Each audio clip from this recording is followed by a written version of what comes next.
WhatsApp Bilal ভাইয়ের ভিডিওগুলো কিন্তু আমার কাছে খুবই ভালো লাগে। আমি ওনার ভিডিওগুলো প্রতিনিয়ত দেখি। আমি ওনার মধ্যে কিছু ভিডিও করছি, বাট আমি এইটা আপনাদের মতো বলবো না।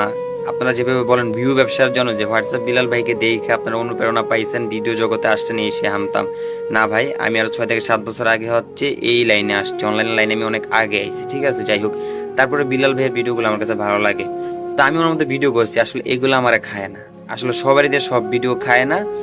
আপনার দিয়ে যেটা খায়, আপনার প্রতিভা যেটা আছে ওইটাই তুইলা ধরেন।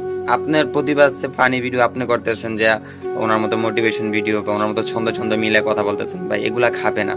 আর আমরা বাঙালি এমন একটা অবস্থা ভাই, মানুষের কপি করতে খুব পছন্দ করি। আপনারা শুনছেন উনি লাস্ট 3 মাসে 44 লক্ষ টাকা কামাইছে, এতে আপনারা পুরাই পাগল হয়ে গেছেন। অনেক ফ্যামিলিতে আছে দেখি ছোট ছোট বাচ্চাদেরকে দিয়ে ভিডিও করায়, ঠিক আছে, ওদের তখন পড়াশোনার সময়, এখন তাদের পড়াশোনার সময় তাদেরকে দিয়ে ভিডিও করায়। যাই হোক, আপনারা যদি যে হোয়াটসঅ্যাপ বিলাল ভাইকে তেল মারেন না, এটাও বিলাল ভাই পছন্দ করে না। বিলাল ভাই কিন্তু মন থেকে চায় ওনাকে কপি না করে আপনারা নিজের প্রতিভাটা প্রয়োগ করেন, নিজের প্রতিভাটা খাটান। আপনার ভিতরে যে প্রতিভাটা আছে সেটা মানুষের কাছে তুলে ধরেন, এটা উনিও চায়। আপনাদের তেল মারা উনি পছন্দ করে না, হয়তো ভালোবাসার খাতিরে আপনাদেরকে কমেন্ট করতে হয়, বাট উনি এটা পছন্দ করে না।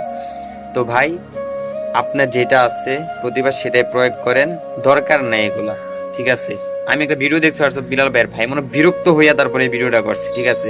আমি নিজে বিরক্ত ভাই, আমি নিজে বিরক্ত, মানে এত তেল মারা মানুষ মারে। যারা তেল মারতেছেন ভাই সে পছন্দ করতে না, সে হচ্ছে আপনার নতুন কিছু করেন, বাট আপনি তেল মেরে যেতেছেন। তো হোয়াটসঅ্যাপ বিলাল ভাইয়ের প্রতি সম্মান রেখে সবাইকে বলবো কপি করা বাদ দাও ভাই, নিজে প্রতিভা কি আছে সেটাই প্রয়োগ করো। ধন্যবাদ।